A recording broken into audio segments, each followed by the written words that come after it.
গরমে হাঁসফাঁস মানুষের অবস্থায় এই মুহূর্তে আমি আছি রংপুর নগরীর ম্যাকের মোড় এলাকায়। আমার পিছনে যেমনটি দেখছেন যে এটি ভরা একটি ডাবের দোকান। তারা আসলে এই এলাকায় থেকেই আসলে দীর্ঘদিন ধরেই এখানে আসলে ডাবের ব্যবসা করেন। এই গরমের সময় আসলে মানুষের সবচেয়ে বেশি যে চাহিদা সেটি হচ্ছে যে ডাব পান করা এবং ডাবের পানি খাওয়া। চিকিৎসকরা সবচেয়ে বেশি এই মুহূর্তে যে বিষয়টিতে পরামর্শ দিচ্ছেন যে বেশি করে তরল জাতীয় যে প্রাকৃতিক উপায়ে যে পানি বা তরল যে খাবারগুলি রয়েছে সেগুলি খাবার জন্য। যেমনটি এর মধ্যে সবচেয়ে ভালো হচ্ছে তরমুজ এবং ডাবের পানি, সবচেয়ে বেশি উৎকৃষ্ট এবং পুষ্টিমান সমৃদ্ধ এই খাবারটি সবচেয়ে বেশি রিকমেন্ড করেন চিকিৎসকেরা।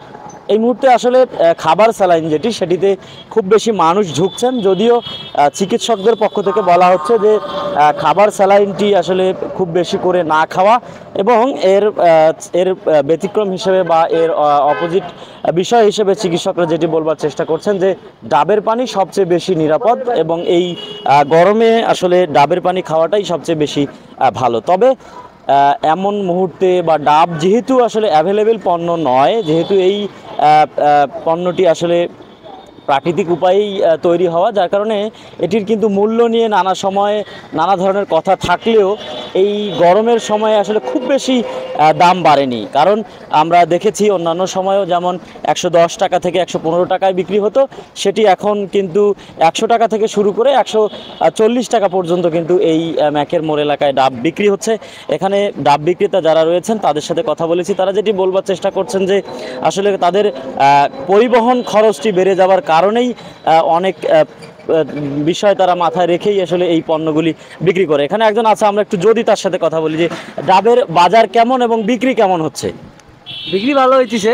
বাজার যেমন 120, 130, 150 বিভিন্ন থাকে, ছোট বড় আছে, তো ওই দামে বিক্রি করা হচ্ছে। এই যে কিনে আনেন কত করে বা কেমন খরচ করে, এত বেশি দাম থাকে কেন? যেমন আমরা যশোরে কিনি এখন বর্তমান 70 টাকা 80 টাকা পিস। ক্যারিং খরচ মিলিয়ে মনে করেন 22,000 23,000 টাকা গাড়ি ভাড়াই পড়ে। এগুলো টোটাল মিলিয়ে মনে করেন মহাজন সুতা 3 হাত হয় ডাবটা। এই ডাবটার কারণে মনে করেন পানি শর্ট আছে, কিছু ডাব নষ্ট ডাব বেড়ায়, এগুলো গলানে মনে করেন পচে যায়, মানে না বললেই চলে। এই কারণে 120 130 টাকা বিক্রি হয়। আর কিনতেছি বর্তমানে 100 টাকা পাইকারি কিনতেছি। 100 টাকা পাইকারি কিনলে দেখা গেলো আমাদের ডাব নষ্ট বেড়ায়, 100 টাকার মধ্যে 2-3টা হলেও নষ্ট বেড়ায়, এইভাবেই। এই যে মানে যেটা বলা হয় যে ডাবের এই দাম বিক্রির পিছনে মজুতদার অনেকে থাকে, যে ডাবকে মজুত করে রাখে, পরে দাম বেড়ে গেলে আবার ওইটাকে বেচে দেয়। তা আপনারা তো পাইকারদের কাছ থেকে নেন, আপনারা তো পাইকারদের কাঁচামাল দেখা গেলো মনে করো অন্য আড়তদাররা দেখা গেলো স্টক করে রাখতে পারে গুদানে, আর এটা কাঁচামাল গরমে ভাব পাইলে নষ্ট হয়ে যায়। মানে কাঁচামাল মুখ খুলে যাবে, কালার নষ্ট হয়ে যাবে, মানুষ নিতে যাবে না, সেখানে আমরা রানিংয়ের মাল রানিং বিক্রি করতে লাগে। আচ্ছা, এই যে গরমে তো এখন সবচেয়ে বেশি বিক্রি হয় এই ডাব বা ডাবের পানি। এখন বর্তমানে যে গরম যাচ্ছে, প্রায় তাপমাত্রা প্রতিদিনই 40-42 ডিগ্রি সেলসিয়াস হচ্ছে, বেচা বিক্রি কি আগের তুলনায় বাড়ছে নাকি একই অবস্থায় আছে? বাড়ে, ব্যবসা বিক্রি বাড়ে কমে। যেমন সরকারি ছুটিগুলো যদি হয় যায়, ছুটি থাকে, তাহলে ব্যবসা অল্প হালকা হয়। যেমন বৃহস্পতিবার দিন রাতটা, ওটা ব্যবসাটা অনেক ভালো হয়। মানে এরকম ব্যবসা টুকটাক হয়, মানে চলার মতো। বলার মতো।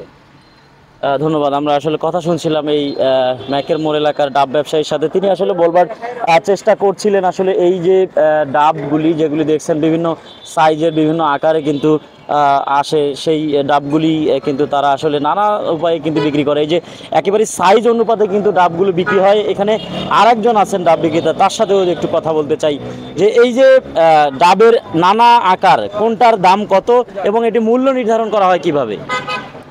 বিভিন্ন রেট আছে ভাই, ছোট বড়োর উপরে দাম। যেমন 120 টাকা আছে, 130 টাকা আছে, 140 টাকা আছে, সাইজের উপরে দাম, ছোট বড়। কাস্টমারদের সাথে এটা নিয়ে তর্কাতর্কি হয় না? অনেক সময় হঠাৎ করে দাম বেড়ে যায়, ধরেন 80 টাকা ছিল, 80 টাকা থেকে 130 টাকা হয়ে গেছে। কিছু মানুষ বোঝে, কিছু মানুষ বোঝে না, যেমন দামে বনে না, চলি যায় ঘুরিয়া, রাগ দেখায়। আমরা তো বুঝে বলতে পারি না, উনিরা একটুতে রাগ হয়। আমরা কথা শুনছিলাম তার, এবং তিনি বলার চেষ্টা করছিলেন যে আসলে অনেকের সাথে এই দরদাম নিয়েও কিন্তু সমস্যার সৃষ্টি হয়, ফলে তারা এই বিষয়গুলিকেও কিন্তু বলবার চেষ্টা করছেন। তবে সব মিলিয়ে যদি আপনাদের একটু বলতে চাই যে এই গরমে বা এই গরমের হাঁসফাঁস অবস্থার মধ্যেই কিন্তু চিকিৎসকদের পরামর্শ অনুযায়ী এই আসলে ডাবের পানি খাওয়াটাই সবচেয়ে স্বাস্থ্যের পক্ষে ভালো কিন্তু বলার চেষ্টা করছেন চিকিৎসকেরা। তো ডাবের বাজারের এই গরমের খবর নিয়ে আপনাদের সাথে যুক্ত ছিলাম আমি এ কে এম সুমন। আপনারা দেখছেন সকালের বাণী।